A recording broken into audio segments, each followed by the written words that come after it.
So now in this question, we have a 130.2 gram sample of an unknown substance, and it has a molar mass of 189.5 grams per mole, and it's cooled from 233 degrees Celsius to 147.6 degrees Celsius. And we're given some information about the heat capacity of the liquid, the heat capacity of the gas, the change in enthalpy of vaporization, and the normal boiling point temperature. And what this question wants to know is how much energy in kilojoules is absorbed or released to cool the gas. And so what we need to do is we need to make a graph of the temperature versus heat. And so what I'm going to do is on this axis right here, I'm going to put the temperature, and then on this axis right here, I'm going to put the amount of heat. And so heat will go here, and this heat is going to be the amount of energy. So I'm going to put energy right here. And that's what this question wants to know. It wants to know how much of this heat is going to be required to cool this gas from this temperature to this temperature. And then on this axis right here, I'm going to put the temperature. And so we have temperature versus heat. And when we are right here on this graph, if we add more heat energy, the temperature will go up. So I'm going to add some heat energy, and the temperature goes up like this. And then all of a sudden, if we keep on adding more heat, the temperature does not increase. It kind of goes flat, kind of like this. And so this energy in here goes into breaking the intermolecular bonds if we're going up in temperature. And so if we're going down in temperature, this would be the heat to form the intermolecular bonds. And intermolecular bonds are things like the dipole-dipole, or hydrogen bonding, or London dispersion, or some sort of intermolecular bond like that. And then once we go from this right here, which would be a solid, to a liquid, the heat would go up and the temperature would go up. So this right here would be a liquid. And then all of a sudden, if we keep adding more heat energy, the temperature stays flat. And what happens in here is the same thing that happened over here, kind of, where over here, we're going to be breaking intermolecular bonds if we go from a liquid to a gas. But if we go from a gas to a liquid, we're going to form intermolecular bonds. So this is breaking or forming intermolecular bonds. And then all of a sudden, if we're at a gas here, both the heat and the temperature go up kind of like this. And so on this part of the graph, it's going to be a gas. And what we need to do is we need to make some markers along this graph for where we are right here to how we can get over here. And so this point in the graph is going to be the boiling point. This is the point where you can go from a liquid to a gas, or a gas to a liquid. And so if we look right here along this graph like this, at this temperature right here, this is going to be the 160.3 degrees Celsius. So this would be 160.3 degrees Celsius right here. And what we need to do is we need to look at where we are on this graph, and we're going to be at 233.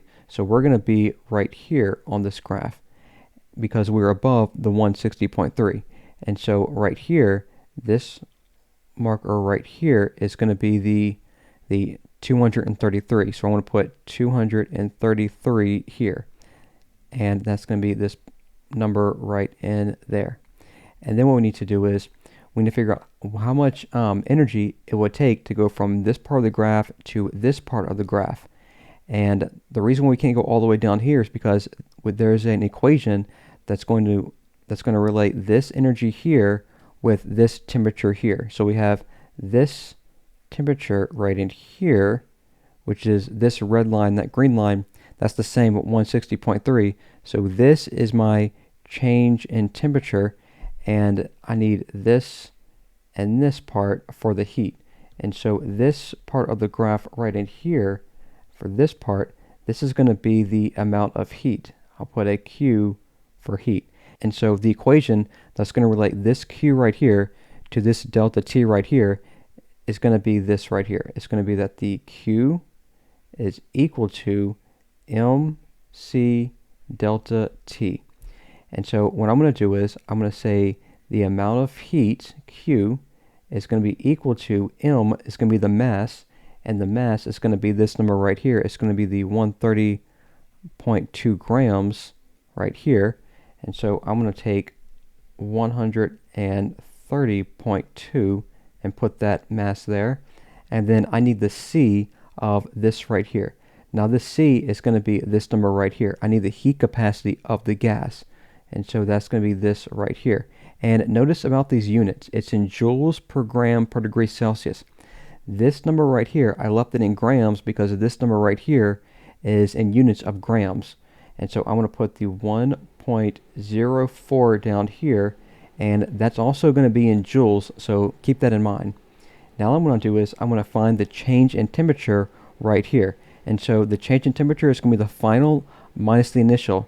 Now the final temperature, if I start right here on this graph and I go to right here on this graph, the final temperature is going to be this 160.3. So I want to put 160.3 from the final, and then I'm going to subtract the initial, which is going to be the 233. So I want to put 233 here. And so when I do this calculation out, I'm going to get Q is going to be equal to negative 9844.1, and the units are going to be in joules. And so that's going to be the first amount of energy that we need to figure out this problem. And what I'm going to do is I'm going to convert this to kilojoules because the answer wants it in kilojoules right here. So I'm going to say this is going to be negative 9.84. And so that's going to be kilojoules right there.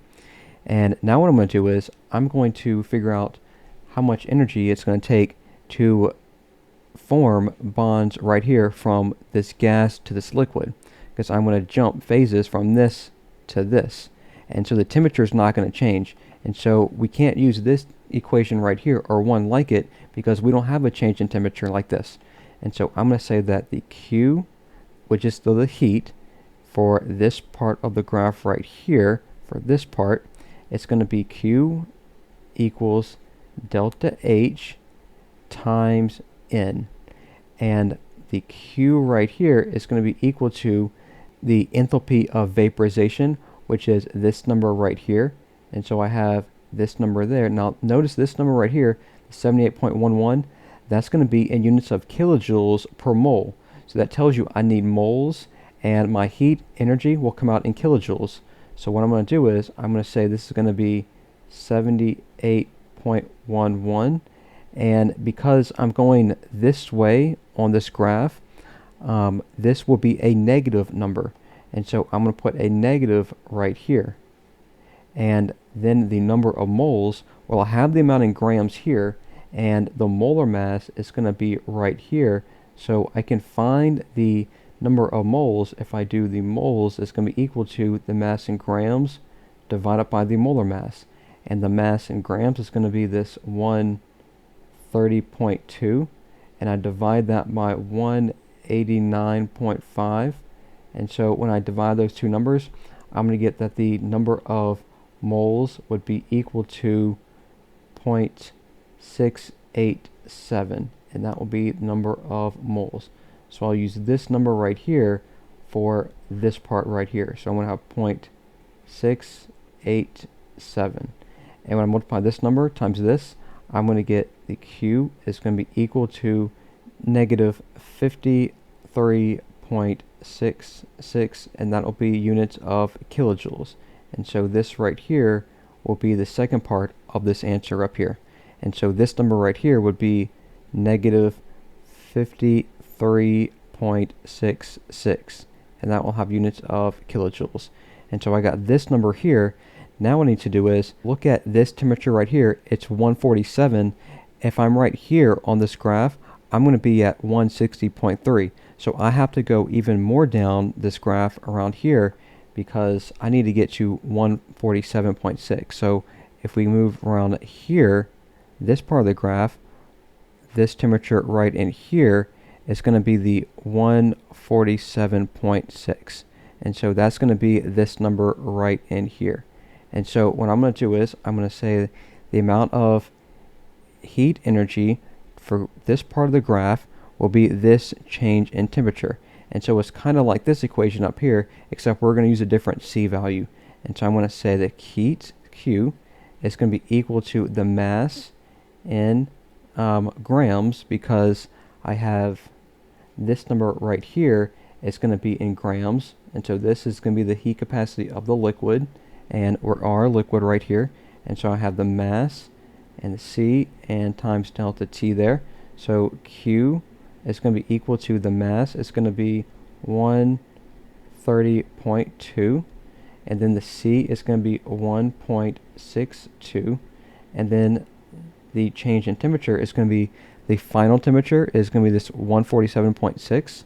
So I'm going to say 147.6 minus the initial temperature. It's going to be this 160.3. So I'm going to have 160.3. And when I multiply all this together, I'm going to get that the Q for this is going to be equal to negative 2678.73. And then my units for this are going to be in joules, because of this right here, this number there is in joules there. So this will be in joules like this. And so here is that answer there. And so what I'm going to do is I'll convert this to kilojoules, again, because this wants this in kilojoules. So if we convert that to kilojoules, that's going to be negative 2.67, and that will be in kilojoules. And so now what I need to do is I need to figure out how much heat it took to go from this point of the graph down this. Well, that took this right there, and then to go here on the graph, that took this right here, and then to go down this part of the graph, that took this right here.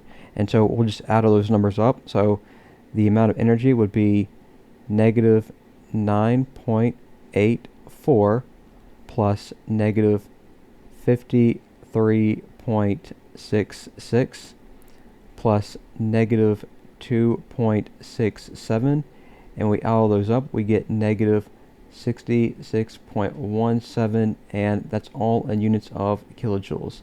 And so this right here is going to be the answer, and the negative just means that that's going to be energy that will be released.